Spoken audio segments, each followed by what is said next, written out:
Welcome to Inside Grain Farmers of Ontario. This week we go inside member relations. We are here with Steve McCabe, our Manager of Member Relations at Grain Farmers of Ontario. This week is Grains in Action. Can you tell us about what that program is all about? Sure. Grains in Action is an introduction of the Grain Farmers of Ontario to young agribusiness professionals just getting into their career, young students in the University of Ridgetown and Guelph courses, and of course some of our own staff to actually see what happens after the commodities leave their farm. Some of the places we'll visit this week is IGPC. It's a crush plant just outside of Aylmer.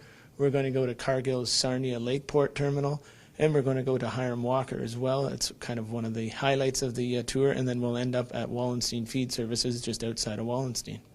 And why do we run this program?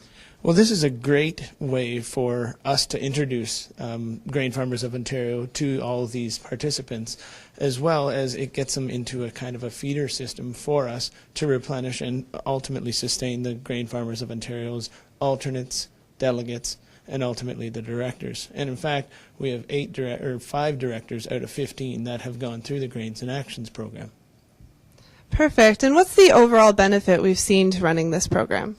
Well, there's a lot of benefits, but the two for us as an organization is bringing young youth into our organization and the great networking possibilities between all of the participants. And another nice thing is we do Grains in Actions alumni meetings every second year, so it'll be able to bring everyone back this fall to introduce and network throughout the whole Grains in Actions program since day one.